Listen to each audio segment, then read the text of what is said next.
Hello friends, ഇന്നത്തെ video ഒരു hair ഓയിലിനെ പറ്റിയാണ്. ഞാൻ എന്തൊക്കെ സാധനം വെച്ചിട്ടാണ് ഉണ്ടാക്കുന്നത് എന്നതിനെ പറ്റിയുള്ളൊരു ഡീറ്റെയിൽ ആയിട്ടുള്ളൊരു വീഡിയോ ആണ്. താരൻ പോകാനും മുടി പൊഴിച്ചിൽ മാറാനും ഒക്കെ ആയിട്ടുള്ള ഹെൽത്തി ആയിട്ടുള്ള എഫക്റ്റീവ് ആയിട്ടുള്ള ഒരു ഹെയർ ഓയിലിനെ പറ്റിയാണ്. അപ്പോൾ എങ്ങനെയാണ് ഉണ്ടാക്കുന്നതെന്ന് നോക്കിയാലോ. ഒരു 3 നെല്ലിക്ക ഞാൻ എടുത്ത് കൊടുക്കുന്നുണ്ട്. പിന്നെ അതിലേക്ക് ഒരു ചെറിയ ഉള്ളിയാണ് 2-3 ചെറിയ ഉള്ളി ചേർക്കുന്നുണ്ട്. പിന്നെ ചെറിയൊരു കഷ്ണം അലോവേര ജെല്ല് ചേർക്കുന്നുണ്ട്.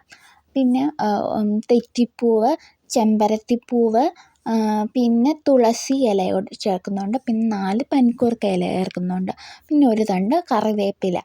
ഇത് ഇത്രയും നന്നായിട്ട് ഫൈനായിട്ട് അരച്ചെടുത്തതിന് ശേഷം ഒരു ബൗൾ എണ്ണയാണ് ഞാൻ എടുക്കുന്നത്. കോക്കനട്ട് ഓയിലാണ്. ഇനിയിപ്പോൾ ഒരാഴ്ചത്തേനുള്ള ഓയിൽ ഉണ്ടാക്കുന്നത് കൊണ്ട് അത്രയും എടുക്കുന്നുള്ളൂ. പിന്നെ നമ്മൾ അരച്ച് എടുത്തതിൻ്റെ ചാറിനകത്ത് ഒഴിച്ച് കൊടുക്കണം.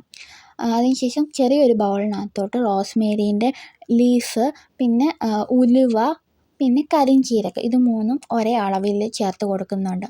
പിന്നെ തീയൊന്ന് നന്നായിട്ട് കുറച്ച് വെക്കണം. നമ്മൾ ഇതെല്ലാം ഇട്ട് കഴിഞ്ഞതിന് ശേഷം തീ ഒന്ന് നന്നായിട്ട് കുറച്ച് വെക്കണം.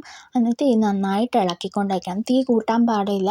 തീ കൂട്ടുക ഇതിലിട്ട സാധനങ്ങളെല്ലാം അടുക്കി പിടിക്കുകയും ആ എണ്ണയുടെ ഗുണങ്ങളൊക്കെ നഷ്ടപ്പെട്ട് നമുക്ക് ഹെയർ ഫോളൊക്കെ ഉണ്ടാകാനൊക്കെ കാരണം. അപ്പം നന്നായിട്ടൊന്ന് കുറച്ചിട്ട് സാവകാശത്തിൽ എണ്ണ കാച്ചാവുന്നതാണ്. പിന്നെ ഇത് നമുക്ക് ഒരു ബൗളിനകത്തോട്ട് മാറ്റണം. ആറി കഴിഞ്ഞതിന് ശേഷം ഒരു ബൗളിനകത്തോട്ട് ഒരു അരിപ്പ വെച്ച് നമുക്കിത് മാറ്റാവുന്നതാണ്.